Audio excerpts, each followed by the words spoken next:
tu as systématiquement, pour tous les contrats que les garçons vont avoir, une limite. Il faut que le club fasse une proposition le 30 avril, avant le 30 avril, de la dernière année de contrat. Et ça, tout le long de ta carrière, si tu veux. Tu vas signer un ANS, très bien. Donc l'ANS, par contre, il peut être signé c'est le 30 avril. À tout moment. Ouais. Moi, je pensais que c'était 6 mois, par exemple. Non. 6 mois avant la fin de ton contrat, il faut que... Non. Dès que tu rentres dans le 30 avril. Exactement. Tu rentres en centre de formation, dès que tu as un contrat, le club, à chaque fois, ils ont jusqu'au 30 avril pour te dire « Ok, c'est bon, on te donne le contrat d'après ».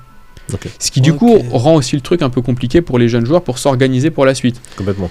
Je te donne un exemple. Pour toi, c'est tard. Pour moi, c'est tard. Pour moi, c'est tard. Et pour les joueurs, c'est tard. Je te prends un exemple. Tu as un premier contrat, souvent de 3 ans, d'aspirant ou d'apprenti. Le garçon, il rentre, tu vois, à l'issue, il a fait son pôle espoir, tac, il rentre, il fait ça. La 3e année, ça coïncide à ton année de terminale. C'est-à-dire qu'il faut que tu fasses tes choix de Parcoursup. C'est ça. Sauf que tu sais pas encore si le club il va te garder. Tu vois, ce matin, j'avais un papa d'un de mes joueurs qui m'appelle et il me dit « Thibaut, on doit rentrer là, les choix Parcoursup ». Il me dit « Du coup, je fais quoi ?» Parce que moi, il est quand même en fin de contrat aspirant à la fin de l'année. Donc on espère qu'il va rester au club, qu'ils vont lui proposer un contrat stagiaire. Mais aujourd'hui, il faut dès maintenant donner la réponse de tes vœux dans Parcoursup. Difficile à dire. Tu vois, donc tu anticipes. C'est quoi la difficulté, juste pour être clair, Thibaut? Savoir où tu seras. Le joueur aujourd'hui... Oui, parce que peut-être qu'elle décide de faire les études à Bordeaux. Tu vois, il est au centre de formation à Marseille. Il a la fin de son Marseille. truc. Qu'est-ce qu'il fait? Il met quoi dans Parcoursup? Il met une université, il met à Marseille. Il n'est pas gardé. Ses parents, ils habitent à Paris. Du coup, tu te retrouves, tu vois... Mais toi, en tant qu'agent, c'est là où tu interviens un petit peu pour essayer d'avoir le directeur sportif ou le responsable du centre, pour essayer de voir ton joueur où est-ce qu'il en est, de manière à avoir un peu cette sensibilité, savoir s'il sera gardé ou pas. Et comme ça, du coup, tu peux anticiper. T'as tout dit. Non, t'as tout dit, c'est ça le plus important. Sur un jeune joueur, pour moi, c'est ça le plus important. Alors, t'as 2 trucs. Un, c'est la réalité sportive. T'as déjà des tendances. Un joueur qui joue pas du tout en 19 nationaux, tu sais déjà qu'il sera pas gardé. Tu vois, il a pas de blessure, il a pas tout ça, il joue jamais. Faut pas se faire d'illusions. Ils vont pas lui proposer le contrat d'après. Un joueur qui joue régulièrement, là, effectivement, tu sais pas. Tu sais pas s'ils vont passer à l'étape d'après, etc. etc. Tu as des tendances, tu peux le savoir aussi. S'il est vraiment au-dessus et qu'il fait des trucs extraordinaires, de toute façon, ils vont pas attendre le 30 avril pour lui proposer le contrat d'après. Tu vois, ils vont anticiper, tu vas voir après. Par contre, tu as quelques joueurs qui se retrouvent effectivement dans cette situation délicate. Et nous, notre rôle, c'est d'aller dès le mois de décembre, tu vois, de fin décembre, début janvier. Généralement, les clubs font un bilan mi-année. Et à ce moment-là, nous, on va avec les parents et on essaye de leur dire, écoutez, donnez-nous une tendance. On a compris, vous avez jusqu'au 30 avril, mais donnez-nous la tendance à 90% pour qu'on puisse commencer à anticiper la suite. Et le club En fonction des clubs, il y en a qui jouent vraiment le jeu. Tu vois, il y a des clubs qui, dès le mois de décembre, ils t'appellent et ils te disent « Ouais, on va le garder ».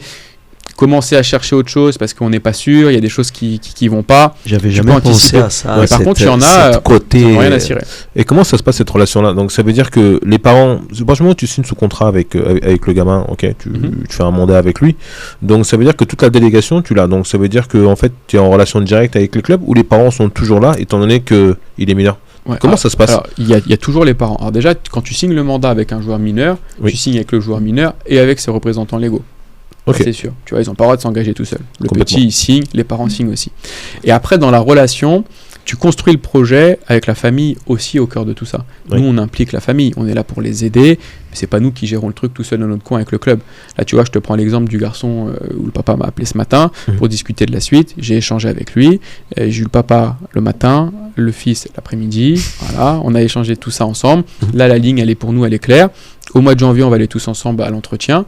Nous, on est là pour défendre les intérêts et pour essayer d'aller dans la voie de ce qu'on a discuté avec le papa et avec le fils pour essayer d'obtenir les informations, tu vois, et d'aller dans cette voie-là. Mais après, nous, on ne remplace pas non plus, tu vois, le rôle des parents. Sachant qu'il y a quand même des échanges avec la famille régulièrement pour aussi les tenir au courant de comment ça se passe à l'école. Nous, généralement, quand on nous appelle, c'est que vraiment il y a un souci. Tu vois, c'est que le petit, il a déconné à l'école, il a fait des bêtises. Tu veux dire le club? Le club. Le directeur du centre de formation, il peut nous appeler vraiment quand ça va pas et qui dit là, il faut carrément qu'on fasse appel à vous. Le reste du temps, pour les incidents du quotidien, souvent, ils tiennent au courant la famille, tu vois. Ils tiennent au courant la famille.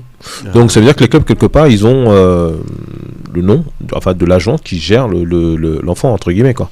Avec nous, oui. Je ne sais pas si c'est comme ça avec tous les agents.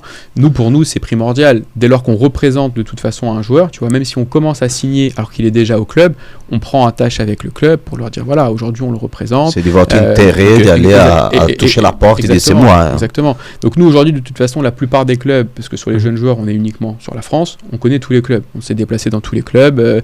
Ils nous ont vus physiquement, on a pu échanger avec eux. On les a 3-4 fois dans l'année de toute façon sur leurs besoins, leurs futurs besoins de recrutement. Donc on les connaît, les interlocuteurs. Ce qui fait que quand on signe un joueur, on appelle le directeur du centre, on lui dit voilà, j'ai signé avec lui, à partir d'aujourd'hui, c'est nous qui le représentons, n'hésitez pas à nous contacter si vous avez des choses à nous dire sur le joueur.